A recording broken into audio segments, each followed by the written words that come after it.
Hello, today we're going to be doing the 3.4 day 1 notes on optimization problems. So optimization, the whole goal with optimization is to try to make the most or the least of something. Like when you go to Six Flags and you want to make the most fun while spending the least amount of time waiting in lines, that's kind of your goal, is to maximize and minimize different things. So that's what we're going to be working on today and the next couple of days. Linear programming is optimizing a linear objective function. So it's basically exactly what we're doing. We're going to be graphing a bunch of different things and then finding the optimizations by plugging them in, by plugging different points in. So the objective function is going to be a linear function subject to inequalities, basically constraints. You're going to see it written different ways. You're going to see something that could be f of x comma y, and then you'll have something with an x and a y. It could look something like that. In a word problem, it might say something like the profit equals $25 per x and $15 per y. It'll look something like this. It should have an x and a y in it. The feasible region is going to be after you've graphed all of your constraints, which are all of your different inequalities. It's the shaded region. That shaded region, the feasible region, can either be bounded or unbounded, and there's a little bit of an explanation down below. Bounded is if it is not infinite on any side, meaning I could trace all of the sides of my graph and it's all confined there. And you're going to want to find the vertices of your feasible region after you have graphed it and determined if it is bounded or unbounded. The unbounded region, however, is different. It's if I were to try to trace this, I notice that it's infinite on one side here. So you would graph all of your constraints, you would graph all of your inequalities, you're going to find the vertices, and then the process after that is once you find your vertices, you're going to be plugging in your vertices into your objective function, which remember is that f of x comma y. Once you have plugged them in, your maximum and minimum will come from the vertices. So the maximum and minimum value has to occur at the vertex of the feasible region. If it's unbounded though, anything that is unbounded, this is going to have either a maximum or a minimum. It will not have both. You'll either have a highest amount or a lowest amount. In order to figure out which one, you're going to have to test a point to see if it's a maximum or minimum. You cannot merely just look at it and say, hey, it's going down, it's going to be a maximum, or hey, it's shading up, it's going to be a minimum. It all depends on how the vertices mesh with your objective function. So let's take a look at what all of this actually means within a situation. So we're going to go ahead and we're going to graph the system of inequalities. You've been given these systems of inequalities to graph in the past. So we're just going to continue to graph those like we normally would. So we're going to get y by itself. We're going to graph that line. And my recommendation is to graph as many points on my graph grid as I can, because then if our intersections are on those points, I know for sure that that is an actual point there. So here's my first constraint, and I want to shade everything above this one. So I'm not actually going to shade it right now. I'm just going to show it should be everything above that one. Okay, for my next one, I'm going to get y by itself, and its y is less than or equal to 1/4 x plus 2. So I'm going to graph that one. It should look like this. And I want everything less than, if I plug in 0, 0, it works. So it's going to be everything below that line. And my last one is already in slope-intercept form. And so I'm going to go ahead and graph that line.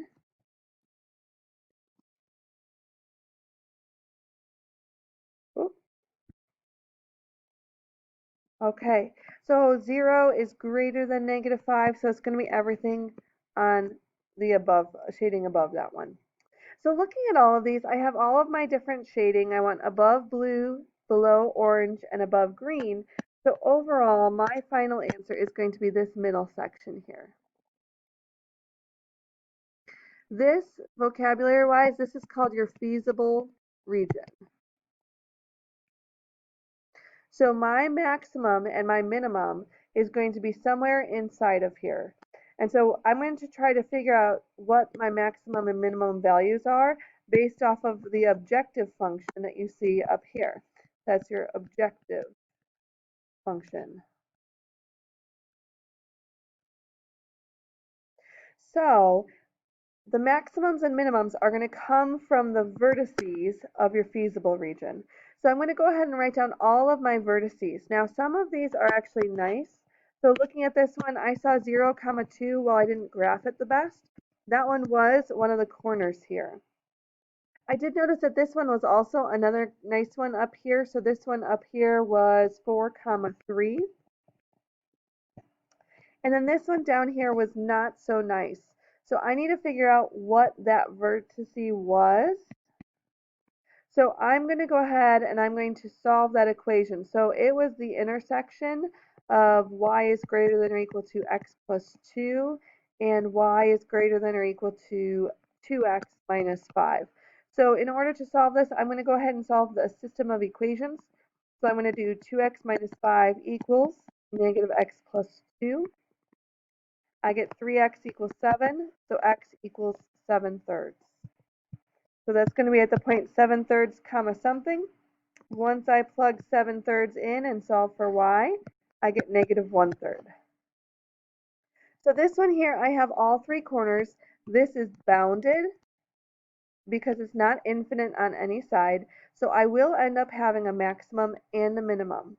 To find out what the maximum and minimum would be, I'm going to take my x and a y, and I'm going to go ahead and plug these into my objective function up here.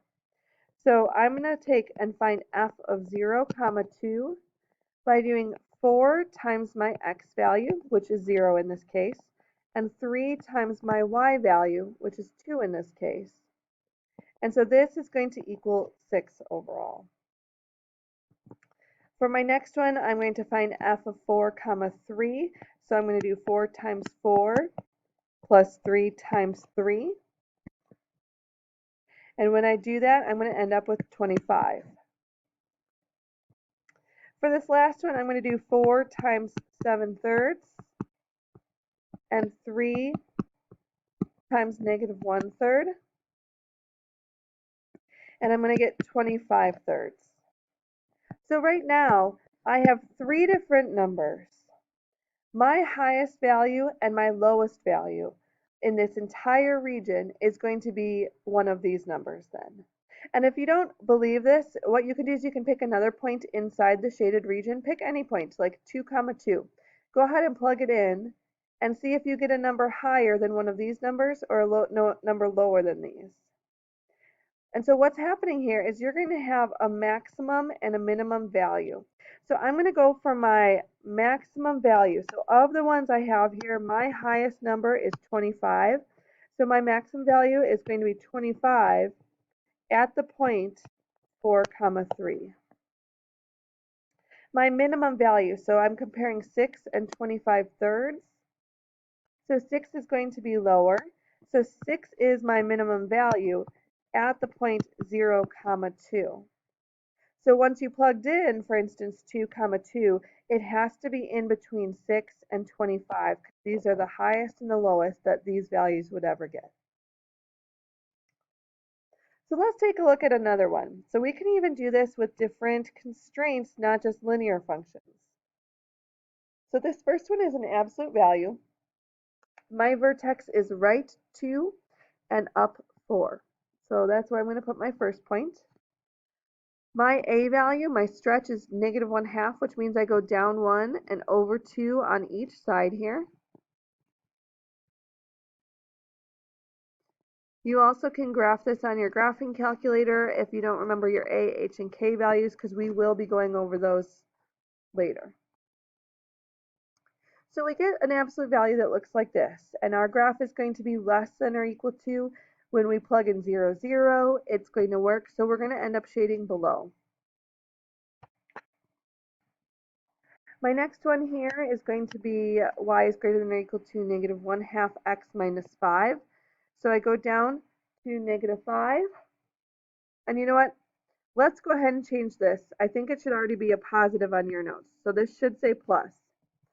So it's going to be up 1, right 5. I apologize for that. Or up 1, right 2. So it should say positive 1/2 already on your notes. This one is a solid line. I plug in 0, 0, and I get a true statement. So I'm going to shade above the orange line. And then for this last one, x is less than 3 or equal to 3 is going to be a vertical line at 3 for x's and shading everything to the left. So I want below the blue, to the left of the green, and above the orange. So I'm going to go ahead and shade this middle region. This is my feasible region.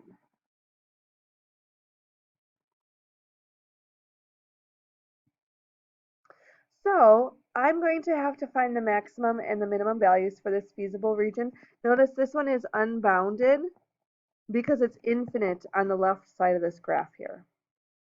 So the first thing I'm going to do is I'm going to notice that I have to find some of my critical or my vertices. I have one here, it's at 2, 4. I have another one here, it's going to be at 3, something.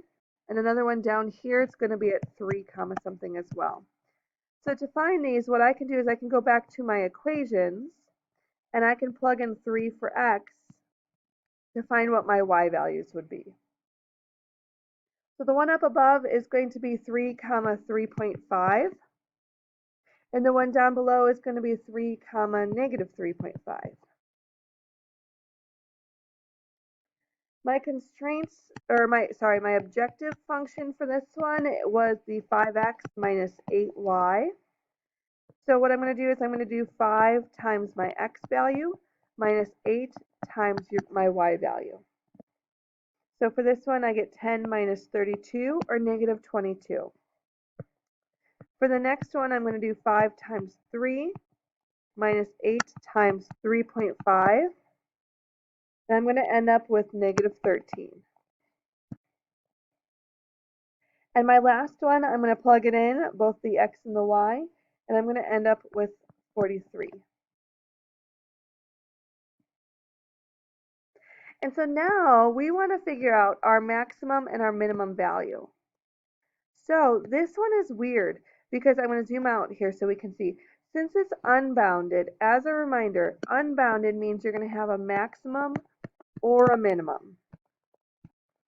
To figure out if you have a maximum or a minimum, you're going to pick a test point kind of way off in the future. So I'm going to pick one that would be like way out here. I'm going to pick negative 100, negative 55. Because the further out we get, the more apparent it's going to be if you're going to have a maximum or a minimum. So if I plug in negative 100 and negative 55 into my objective function, I'm going to end up with negative 60 overall. And so what's happening is the further out that I'm getting in my feasible region, the more negative my numbers are getting, which means my numbers are going to keep on getting more and more negative. So therefore, there's going to be no minimum value because my numbers keep getting lower. But I am going to have a maximum value. It is going to cap out on the other end. So my maximum value is going to be 43 because that's the highest number from above. And that is at the point 3, negative 3.5. So bounded has both a maximum and a minimum. Unbounded has a maximum or a minimum, and you have to test a point way off in the boonies to figure out if it's the maximum or the minimum. Thank you very much for listening. I hope this helped.